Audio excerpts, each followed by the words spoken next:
Ses œuvres se vendent dans le monde entier. Le sculpteur André Abran façonne depuis des décennies des corps de femmes. Installé à Sainte-Eulalie près de Bordeaux, ce virtuose du bronze a ouvert les portes de son atelier à Gladys Quadrat et Sylvie Tusquemounet. À 85 ans, André Abran est un artiste accompli. Ses œuvres, encore confidentielles auprès du grand public, sont reconnues par les collectionneurs à travers le monde. Humble et réservé, il s'apprête à ouvrir les portes de son atelier. J'aime pas trop montrer, mais tant que j'ai pas fini la pièce. De la glaise des origines au polystyrène qu'il modèle aujourd'hui, les femmes et la musique sont pour lui une source d'inspiration intarissable. J'ai été amoureux de la femme. Ça explique tout. Les formes, les courbes, les lignes droites, tout. Et la musique. Et la musique. Je suis fou de la musique. Fada. Formé au dessin, au sein d'ateliers parisiens, André va s'initier à la sculpture aux Beaux-Arts de Bordeaux dans les années 60. Des rencontres déterminantes vont l'orienter vers le bronze, un matériau dont il deviendra virtuose.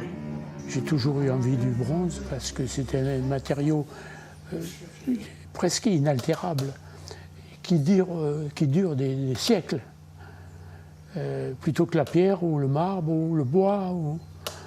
C'est pour ça que je suis dans le bronze complètement.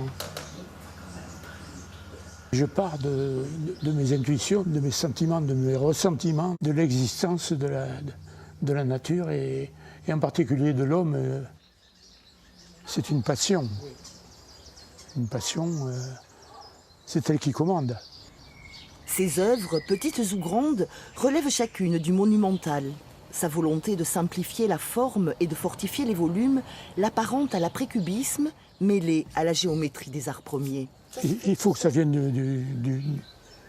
de soi-même, du cœur, de la manière de vivre, de la manière de ressentir les choses, de voir les choses même. C'est presque surnaturel. J'ai un tempérament anxieux, inquiet, et je me réalise dans mes œuvres. C'est peut-être cette angoisse qu'il transcende en donnant à ses œuvres une énergie, une élévation éternelle comme suspendue dans leur mouvement. Dans cette exposition à ciel ouvert, ces sculptures de grande envergure prennent leur dimension dans l'espace. Une façon de côtoyer le beau, loin de l'esprit des grandes galeries. Le marché de l'art, pour moi, c'est abstrait quand même. C'est abstrait. C'est-à-dire que si on n'est pas dans une galerie de haut niveau, le marché de l'art ne s'intéresse pas à vous. Mais tout vient dans la vie, même la reconnaissance.